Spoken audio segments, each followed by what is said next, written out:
Hello there and welcome back. This is the second video in the D&D campaign that we are currently running. And our players have now made it to the graveyard and ruins as per the request of the town people in the pub. And what I've done here is I've tried to incorporate a lot of fall color. We are playing this in October, so it's kind of like a fall one-shot that we're doing.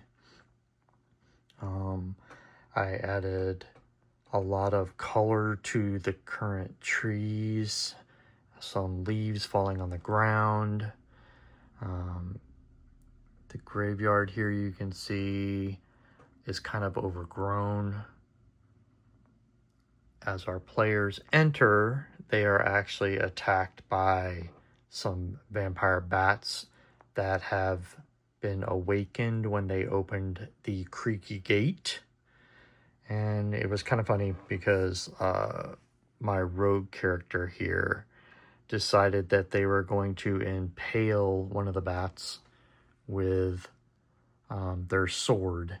And they kept the bat impaled on their sword for the entire rest of this session, which was kind of funny and cool at the same time. So our players then headed over here after defeating the bats and saw this crypt. They decided to touch the door and create light because they couldn't really see inside. And what I did is made this so that I can actually remove the top here. And there was a cute little Easter egg character in here. Slimer was hiding inside the crypt and he talked to him and he was telling him, oh, there's something going on in the graveyard. The graves have been touched. The souls have been taken. And he told him that this door here, he couldn't get through it, so he hid in here instead. But he's been hiding in here for the last few days, ever since the harvest moon is when all this started. And he said that the door was magically enhanced, and for some reason he couldn't get through it. But he did know another way into the temple ruins, and he told them to go talk to the tree. The tree was his friend, but he hasn't seen the tree since he started hiding here in this little crypt. So our players made their way around to the talking tree and used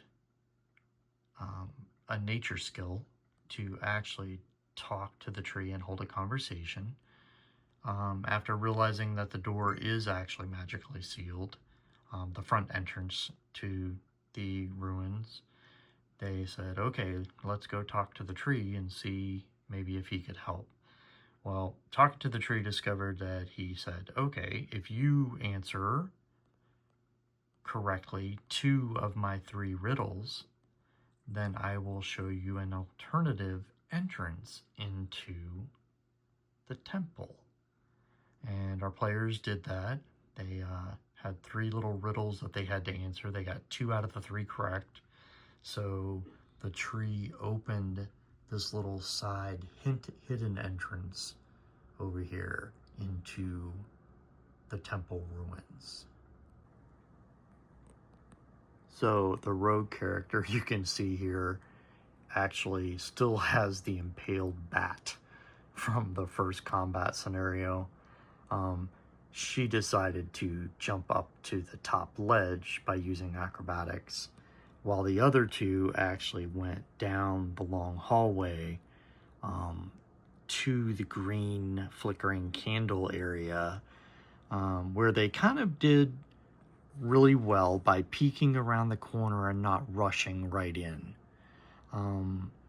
because there was an iron golem that was left by someone that was basically waiting right around the corner. So they started this combat scenario defeating the Iron Golem, and it almost took out one of the characters here.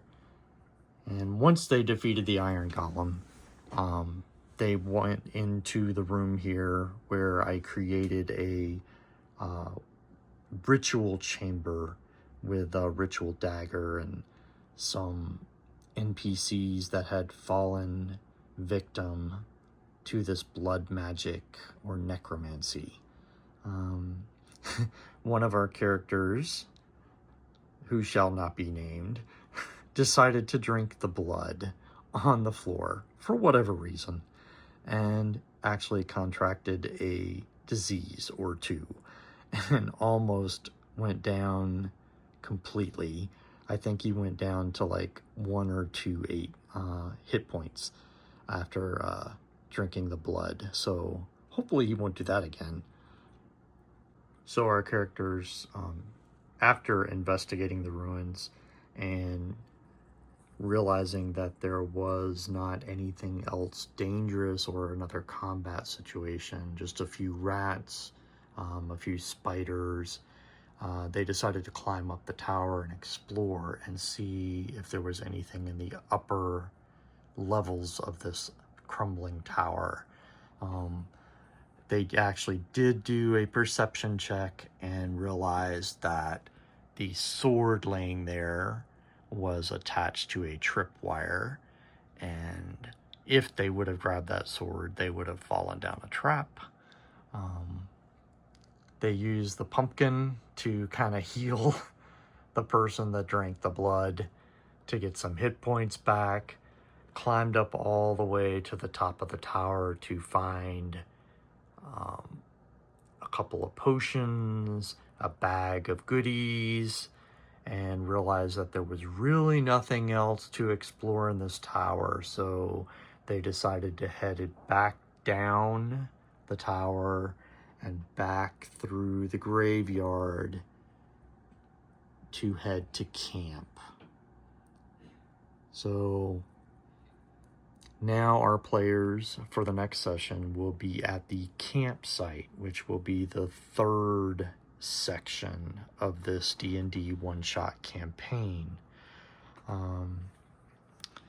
But I want to show here, I basically took a D&D set, this Crumbling Towers or Ruins is what it's called, and kind of added my own little take on it by adding the graveyard, adding the tomb, creating, a scenario and scene for the story campaign that we're running. And, that's what LEGO is about. It's about, building your own, making it your own.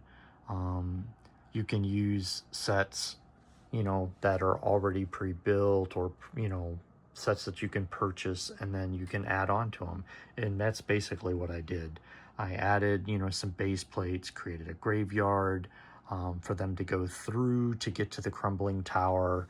And, then over here on this side, you can see, I added just a base plate extended out to make a more playable space for my players to explore and see this ritual scene.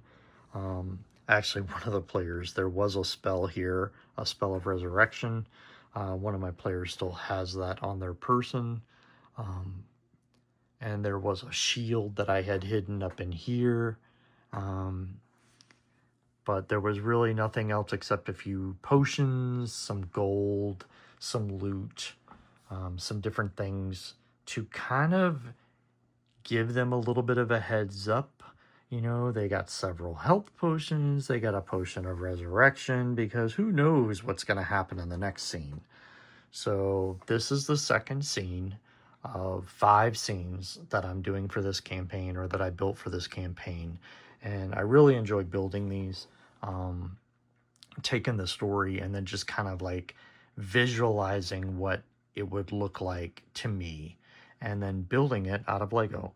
And that's what a MOC is, making your own creation. And I really enjoy doing this. I like playing the D&D. I think actually having a physical play space in D&D, these D&D campaigns, and actually having something that they can explore and actually see and touch makes it more fun. So I hope you enjoyed this video. Stay tuned because our players are headed to another scene next week, and I will post a video soon after and tell you how they did. So if you like this video, please click a like.